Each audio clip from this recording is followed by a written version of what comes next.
Olá, boa tarde, boa noite. Seja bem-vindo todos os nossos ouvintes do Que Eu Quiser Cast. Hoje é um dia especial, estamos com a Larissa Neiva aqui. Obrigado, Larissa, pela oportunidade de Olá, gravar boa tarde. Eu que com você. agradeço. Imagino. A gente se propôs a uma temática aqui, né, Larissa, de fazer o Sim, top 5 do posicionamento, né, dicas de posicionamento no Instagram. E o Que Eu Quiser Cast, ele tem uma missão educacional, né? A gente tem perfeito. gravado conteúdos aqui de posicionamento educacional nas áreas de esporte, nas áreas de empreendedorismo, e hoje a gente estava faltando aqui um pouco da agenda digital do Instagram. Legal. E essa proposta vai ao encontro e complementa todas as outras. Isso é muito importante. Obrigado. Larissa, eu vou ler o teu currículo aqui para os nossos ouvintes se entenderem um pouco assim de quem é a Larissa, mas se faltar alguma coisa, você pode posicionar, pode colocar com mais clareza o seu currículo, né? Você é bacharel em Direito e Marketing, com especialização em criação de comunicação de marcas, tanto pessoais quanto profissionais. Você tem um currículo de projetos executados no Brasil, um impressionante currículo.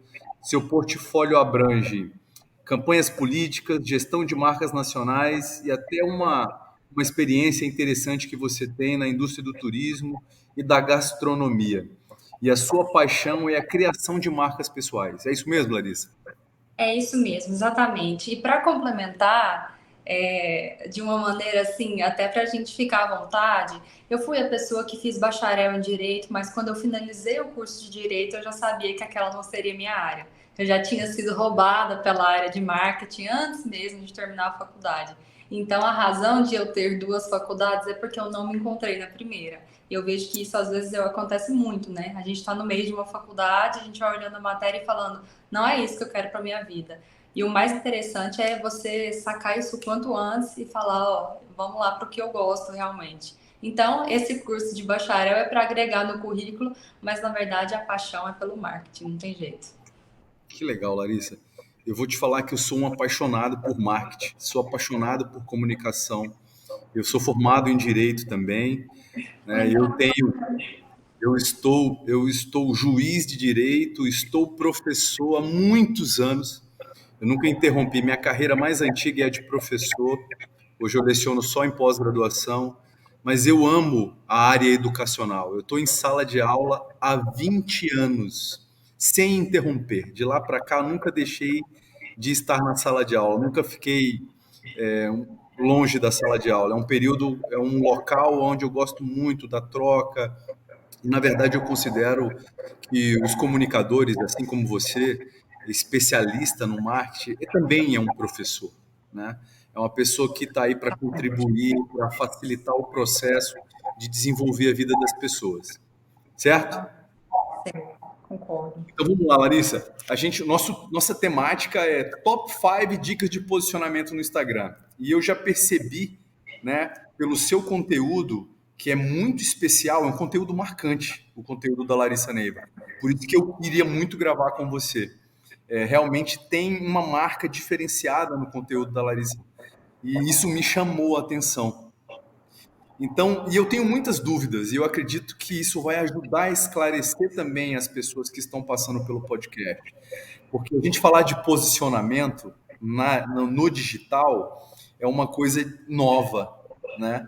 E as pessoas às vezes confundem. Poxa, mas eu vou me posicionar. Eu sou uma marca, ou a minha marca é só o que eu criar. Então, define para mim. A gente vai para o top 5, mas antes, o que seria mesmo esse posicionamento, Larissa? Legal, é legal você falar isso, porque é uma coisa que muita gente pergunta e muita gente nem entende que toda e qualquer ação nossa comunicativa é um posicionamento. Então, você não se posicionar é um posicionamento. Você não ter um perfil da sua marca já é um posicionamento. Então, um posicionamento é toda e qualquer ação que vai expressar você, ou sua marca, sua empresa, seu projeto, seu sonho. E a gente usa o posicionamento estratégico, que aí entra a parte de que a gente vai falando do marketing, para você saber onde você está e onde você quer chegar. E o posicionamento vai ser o caminho, vai ser o que nós vamos trilhar, as nossas estratégias até a gente chegar ao ponto B. Porque existem hoje inúmeros tipos de propósitos, né, de sonhos. Então, tem gente que quer vender mais, tem gente que quer vender milhões pelo Instagram, mas tem gente que só quer fazer que a sua ONG seja conhecida. Tem gente que quer só se sentir bem com o seu projeto. Então, é muito mais importante a gente saber o objetivo final para a gente poder chegar até lá. Mas falando mais de uma dúvida assim comum, que as pessoas falam assim, olha, eu tenho um perfil pessoal e eu tenho um perfil profissional. E eu não gosto que as pessoas que vendam as minhas coisas pessoais. Isso acontece demais, as pessoas perguntam muito. Eu tenho que deletar, o que que eu faço? E aí a minha dúvida, a minha resposta é sempre assim para essa dúvida. Depende. O quanto seu condiz com a sua marca. Essa é a porcentagem que você deve compartilhar. No meu Instagram, por exemplo, eu compartilho ali coisas da vida e coisas também do meu trabalho. Por quê? Porque eu sou uma marca, Larissa Neiva, né? Diferente da Larissa Borba Neiva Mendonça, que é a esposa, que é a pessoa que está em casa. E aí, essa diferenciação é que nós temos que ter e ter essa clareza de que, mesmo se eu falar, não vou comunicar, não vou criar um perfil, isso já é um posicionamento. Que legal, Larissa. Olha, essa explicação ela é tão cristalina, é tão legal, que vai dando uma alegria no coração da gente entender a questão do posicionamento. Porque eu sempre fico nessa dúvida, né? Porque às vezes nós somos a pessoa física, por exemplo, mas a Sim, gente também tem pessoa jurídica. Então, o que que eu sou, né? Então, é ajudar a pessoa a desvendar o que que ele realmente é, o que ele quer posicionar, eventualmente fazer uma opção, e nessa opção até mesclar as duas coisas. Então, tua resposta é muito legal quando você fala assim, até que ponto você é sua marca. Tenta identificar isso, né? E isso é exatamente. um divisor muito importante para começar realmente a se posicionar, né? E eu achei legal também porque nós, do Que Eu Quiser Cast, temos Instagram e eu sinto que nós precisamos definir melhor nosso posicionamento. Então, a Larissa Neiva vai nos ajudar aí em breve, Com fechar um certeza. contrato aí para a gente posicionar melhor o Que Eu Quiser Cast, onde o Que Eu Quiser Cast quer chegar. Eu confesso que o perfil me levou muito a pensar nisso, né? Então, vamos lá para o nosso top 5 de dicas de posicionamento no Instagram. Eu não sei se você vai ser de 1 a 5 num grau de importância ou não, você esclarece para a galera que vai ouvir a tua explanação. Qual seria a primeira dica que você daria, Larissa, de posicionamento? A primeira dica, e eu acho que nas cinco elas se entrelaçam, uma necessita da outra, é saber com quem você está falando.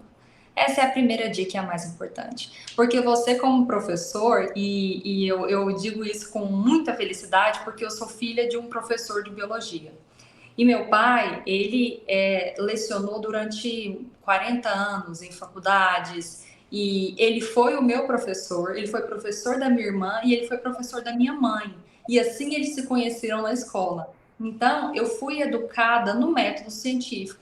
Eu fui educada como por um professor. Então, eu sei o peso que isso tem, eu sei o quanto é amoroso, é uma sensação inigualável estar na sala de aula. Então, eu trago desde a experiência com meu pai na sala de aula. Você dar aula para uma turma de ensino médio e você dar uma aula para uma turma de pós-graduação é totalmente diferente. Por isso que eu tenho que saber com quem eu estou falando. Às vezes não é a minha comunicação que está errada, às vezes eu só não estou escolhendo o público certo. Então eu preciso ter a clareza de quem é meu público, com quem eu quero falar, para quem eu quero vender. E a partir disso, eu vou saber quais são os hábitos de compra dessa pessoa. E eu vou começar a perceber quem é meu concorrente, com quem que eu estou concorrendo. Então, vamos dar um exemplo.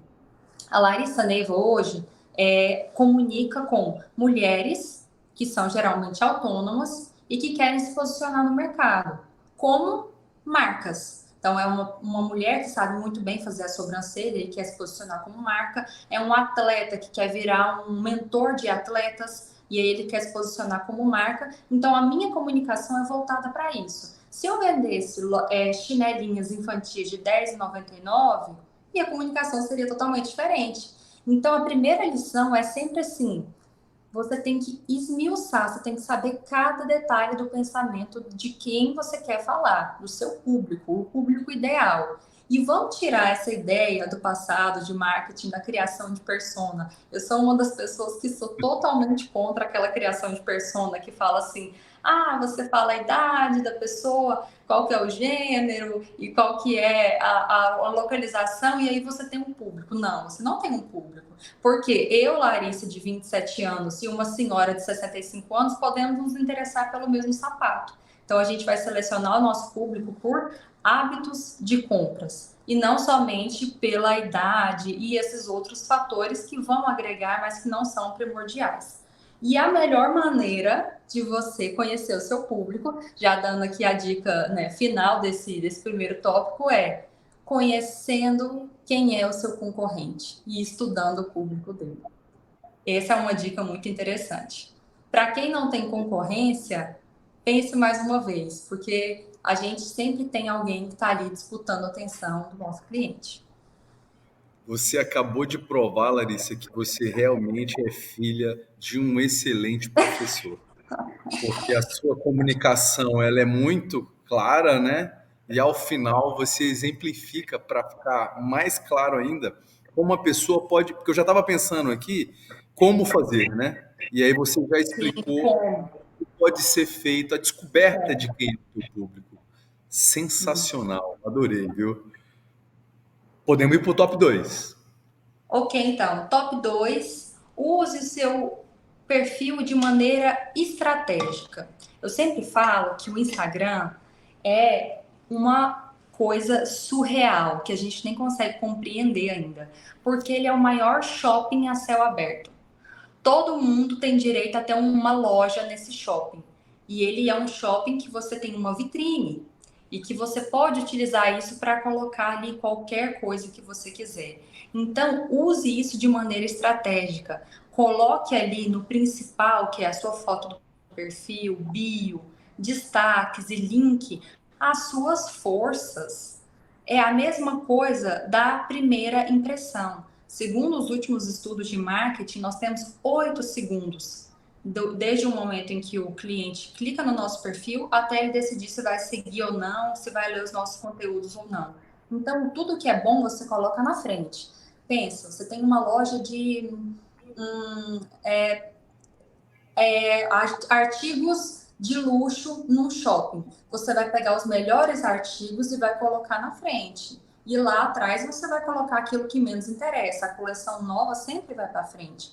Então eu sempre digo isso, use a seu favor. Eu até comentei com a Lisângela, né, na outra live que a gente teve, que eu fico da vida quando eu entro no perfil de alguém e está escrito lá assim: não respondemos direct. É a mesma coisa de eu estar passando por uma loja no shopping e está escrito lá assim: ó, não entre nessa loja. Se estiver escrito lá, é isso que eu sinto quando eu entro numa loja. Então, use o Instagram como uma ferramenta e seja muito esperto nisso, porque é uma rede social que você não paga para estar lá dentro. E todas as vezes que você não paga por um produto digital, é porque o pagamento é você, é sua atenção. Então, fique esperto e utilize-o como uma ferramenta e não deixe ser utilizada por ele. Eu sempre fico Essa é a pensando, segunda, segundo tópico. assim, top 2. Fazendo uma reflexão breve sobre o top 2, eu sempre fico refletindo sobre o efeito do Instagram, né? Realmente você falou que tem pessoas que não desejam vender, mas tem pessoas que desejam vender. Numa análise, né, como você é especialista nisso, você acredita que ainda existe muito espaço no Instagram para o desenvolvimento do comércio? Sim, acredito muito. E, inclusive, já temos nos bastidores movimentos que são agressivos da parte dos engenheiros do Instagram de transformar o Instagram no maior marketplace do mundo, superando a Amazon e superando o Mercado Livre, por exemplo. Eles querem que a gente tenha aquela mesma interação que a gente tem nos sites como, né, a Amazon, que eu citei, de que você abra ali o seu feed, você tem as melhores ofertas e você clica e já realiza a sua compra ali mesmo no Instagram. Então, num gráfico no qual a gente está indo assim, aqui está o seu pico, nós ainda estamos subindo no Instagram. O Instagram tem muito ainda a oferecer. Porém, a única preocupação que a gente tem é com realmente a saúde mental das pessoas. Porque é uma rede social que, se você não souber utilizar, ela adoece. Tem nesse ponto aí, tem algumas coisas que, se der tempo, a gente conversa com você no final. Podemos ir para o top 3. Ok, top 3. Top 3 é muito importante também. Então, você já sabe com quem você tem que falar. Você conhece o seu público já tem uma comunicação ali legal com ele. Você já está utilizando ali a sua bio de maneira estratégica. Aí vem a terceira dica: interaja com o seu público. A rede social, o Instagram, é uma rede de relacionamento, não é um monólogo. Então, num relacionamento, um fala, o outro fala, eu elogio, o outro elogia, eu critico, o outro responde. Então, interaja. Esteja ali com o seu público falando, fazendo enquetes, perguntando e tendo vários tipos de interações. Eu, esses dias para trás, vou contar um caso pessoal meu que foi fruto de uma interação. Eu entrei numa loja, adoro acessórios, né? E aí eu entrei numa loja de acessórios e vi um conjunto de brincos. E o conjunto de brincos chamava Larissa. E eu fiquei tão feliz e tão animada com aquele brinco chamado Larissa que eu comentei, pessoa, né? Comentei lá com o meu usuário, ai, que lindo, tem meu nome e tudo mais. E a loja entrou em contato comigo e me mandou a coleção, justamente porque eu interagi com ela. Eu expressei a minha naquele momento, a minha intenção, a minha vontade. Então, é uma rede para a gente conversar, comentar, falar, elogiar, chamar no direct, apresentar projetos. Não é uma rede para a gente somente ficar parado vendo o que está acontecendo. Então, é relacionamento. É isso que a gente tem que prezar sempre. Legal. Tem um ponto um pouco polêmico aqui. Vamos ver se a gente consegue encaixar nesse tópico 3, já que é de relacionamento, né? Eu vejo muitas pessoas tendo problema, alguns criadores de conteúdo, alguns atletas que eu acompanho, com os eventuais haters, né? Haters. Com posicionamentos agressivos. Eu conheço uma atleta maravilhosa, ela chama Ana Augusta, ela é triatleta, ela tem uma história linda, ela criou uma prova de incentivo às mulheres na região de Petrolina que ela vive. Ela é uma atleta exemplar, já ganhou o Mundial, né? Mas eu sempre vejo, eventualmente nos stories, em alguns momentos, ela se defendendo, né? E às vezes isso pode acontecer com alguém que desenvolve uma venda no Instagram também, não só do ponto de vista ali pessoal. Existe uma forma estratégica de lidar com essas pessoas, Larissa? Sim, na área do marketing, inclusive na minha agência de marketing, a gente tem uma área chamada só gestão de conflitos. Gestão de crises, gestão de conflitos. Por quê? Porque, bom, se eu estou no maior shopping do mundo, eu estou aberta para qualquer pessoa. E qualquer pessoa pode ir lá interagir. Então é sempre legal a gente ter estratégias para quando os haters vierem. Porque no mundo do marketing, hater é sinal até de sucesso. Porque se tem alguém que está criticando, é porque já chegou aonde tinha que chegar. A gente fala sempre isso. Então, Que legal. a gente tem que ter a humildade de saber quando o hater tá certo, de quando ele tá falando alguma coisa que realmente deve ser modificada, ou se for apenas uma ameaça, algum tipo de externalização que diz muito mais sobre a pessoa do que nós temos a nossa gestão de crise, que é o posicionamento falando, explicando até certo ponto as nossas intenções e a repercussão disso a gente sempre deixa para que seja a menor possível. Então, a nossa maior estratégia, quando existe, por exemplo, a gente trabalha aqui com pousadas, com resorts, com restaurantes. Quando alguém vai lá e comenta alguma coisa, a gente sempre chama a pessoa no direct e fala: o que aconteceu? Você pode nos explicar? E aí a pessoa vem, desabafa, conta a experiência dela, a gente pede desculpa pelo ocorrido, às vezes oferece algum mimo em troca, às vezes a gente faz ali a nossa parte também, dando uma contrapartida, e aí a gente tem a chamada gestão de conflitos, né? Para que isso não reverbere e vire um case nacional, né? Como a gente vê por aí, pessoas que responderam xingando, e aí a coisa foi tornando-se maior. Então, a gente sempre tenta ter esse posicionamento mais conciliador, porque a rede social, por si mesma, já é muito de espalhar, né? Então, a gente tenta conciliar sempre. Legal, é uma boa estratégia, muito legal, muito interessante.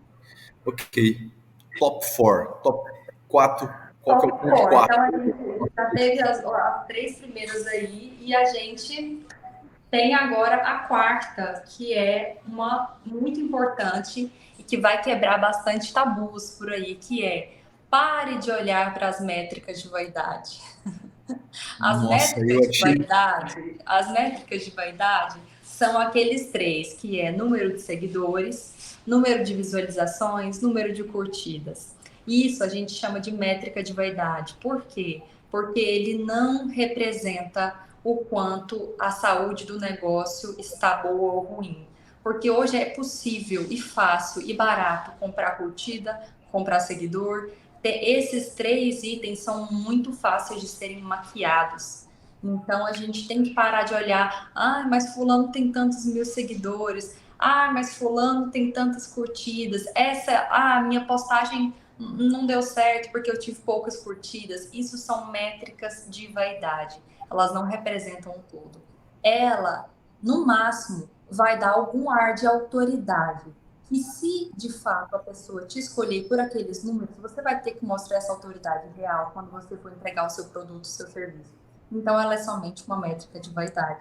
Isso é muito difícil, mas é uma coisa que a gente tem que ficar de olho. Que legal. Eu já vi você várias vezes posicionando essa regra top 4, essa quarta regra.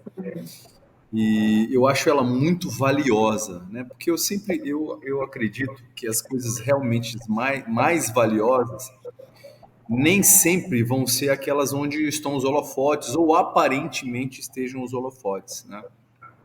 No mundo digital, Instagram, YouTube, existe uma maré onde surfam muitas pessoas que às vezes têm as métricas, mas realmente não têm a autoridade.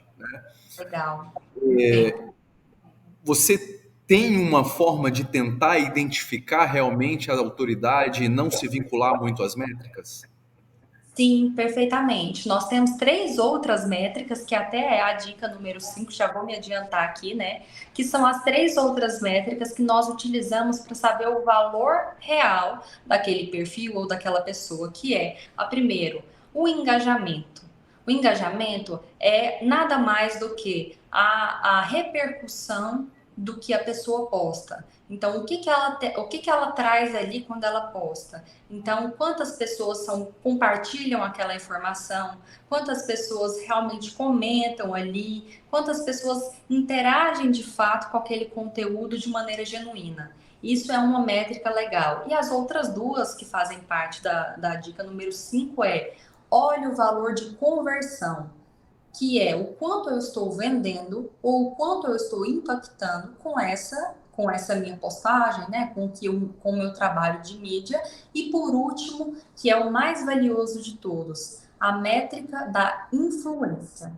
Nós vemos hoje muito no mercado, inclusive nas agências de influenciadores digitais, que está migrando dos macro-influenciadores para os micro-influenciadores. Aquelas pessoas que têm até 10 mil seguidores está sendo o foco de muitas campanhas nacionais, porque entendeu-se na indústria que a influência é muito maior quando vem de uma pessoa menor.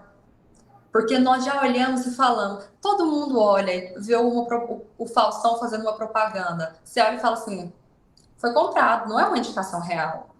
A Gisele Bündchen fazendo fala assim, aquilo ali devem ter pagado milhões para fazer aquela campanha. Mas aí quando o João Valério chega para mim e fala assim, Larissa, comprei um microfone massa, um microfone que não dá microfonia, que me ajudou demais aqui, vou te indicar. O poder dessa influência é tão grande ou maior do que dessas outras grandes autoridades, porque ela vem com a vertente da verdade, da autoridade. Então, se eu virar para você e falar assim, João, eu, Larissa, te indico fazer isso, aquilo, ou eu usei isso, aquilo, foi bom para mim. Se o poder da minha influência for bom, foi importante, eu sou mais relevante do que qualquer outra métrica de vaidade. E a gente pode ver isso no dia a dia. Então, por exemplo, quando você posta que você está numa hamburgueria, ou que você está numa pizzaria, todo mundo comenta, onde é que é? Cadê? Me fala onde é que eu quero também experimentar. Ou quando você chega no almoço de domingo, a pessoa fala assim, eu vi que você estava na praia. Que poder de influência maior você quer do que isso? Isso é realmente o poder das redes sociais. Que legal, muitos aprendizados valiosos aqui. Eu sabia que ia ser muito enriquecedor a tua comunicação, né? Você é muito empoderada do teu assunto, você Obrigada. realmente tem autoridade para falar dessas coisas. E aí, já caminhando para a nossa reta final, que a gente cumpre o nosso tempo aqui de comunicação, que é um tempo que a gente entendeu que a gente vai manter o nosso público aceso na comunicação, Claro, né? É uma estratégia de posicionamento do que eu quiser quer. claro, perfeitamente.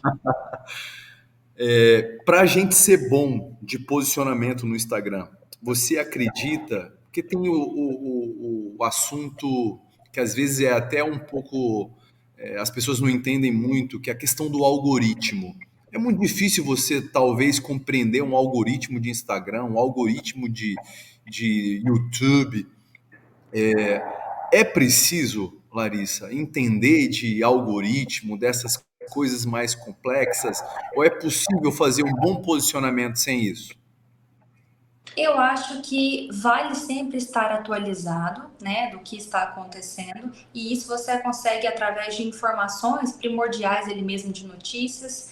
Por exemplo, é um fato que o Instagram ele dá um alcance melhor para as pessoas que usam as ferramentas que eles lançam. Então, quando foi lançado o Reels, substituindo o IGTV, ele deu um alcance muito maior para quem utilizou aquelas ferramentas. Mas depois isso cai, né, isso cai na linha de todos os outros tipos de conteúdo que ele entrega. Mas o mais importante, até além do algoritmo, que deve ser observado de fato, é a noção sociológica da sociedade. A gente tem que ter essa noção de para onde estamos indo, porque o algoritmo ele é nada mais do que o espelhamento de um comportamento social. Porque se ele traz para a pessoa o que a pessoa sempre busca, a gente sabe muito mais sobre a pessoa do que sobre o algoritmo de fato. O algoritmo só te entrega o que você quer.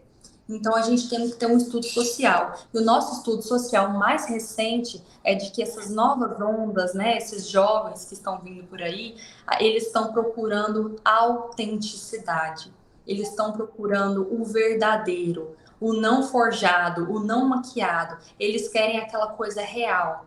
E isso é o que nós estamos agora ditando. Inclusive, dentro da agência, a gente deixou de fazer imagens, às vezes, roteirizadas, cinematográficas, para poder fazer um vídeo com celular, para transmitir o que é real para as pessoas. E uma segunda coisa que as pessoas agora se comovem muito, muito, muito com os objetivos da marca. Então, a gente está formando grupos no Instagram. Se o seu objetivo é uma pegada ecológica e o meu também a gente vai se aliar muito mais do que se eu fosse pensar em algoritmo. E aí é muito legal a gente até explorar na segunda dica, na bio, pelo que você luta. E aí eu já vou me identificar com você por causa disso. E não somente pelo algoritmo, porque fatalmente o algoritmo vai nos levar para o mesmo lugar se a gente busca pela mesma coisa. Nossa, que fantástico. Você me deu a melhor definição até hoje de como compreender o algoritmo, né? Dessa questão do espelhamento social. Eu nunca tinha pensado nisso, mas é uma forma interessante de se ver, porque desmistifica um pouco o algoritmo e identifica do que até você está fazendo, está consumindo, está caminhando, está divulgando. Então, aprendi demais, Larissa, com você. Muito obrigado por essa oportunidade. Você tem um talento de comunicação, talento de informação. Foi muito enriquecedor para nós. Muito obrigado mesmo. Dá a sua mensagem final para os nossos ouvintes e telespectadores do Que Eu Quiser Cast. Pessoal, obrigada. É um prazer enorme estar aqui. Nossa, eu fiquei muito feliz quando eu recebi esse convite para falar sobre o assunto que eu mais amo no universo. E vamos continuar assistindo o Que Quiser Cast. Vai trazer sempre todas essas coisas riquíssimas que nós precisamos. E estaremos juntos. Qualquer coisa que você precisar, a gente está aqui. E porque a gente agora já iniciou um relacionamento, né, pelas redes sociais. Então, agora vamos continuar. Um beijo e muito obrigada. Muito obrigado, Larissa. Foi muito importante, muito enriquecedor. Vamos aí, eu vou continuar nosso relacionamento pelas redes sociais aí, para a gente fazer uma estratégia porque eu quiser cash também, para ele se posicionar melhor. Muito obrigado, muita Obrigada. saúde e até mais. Tchau, tchau. Tchau, tchau.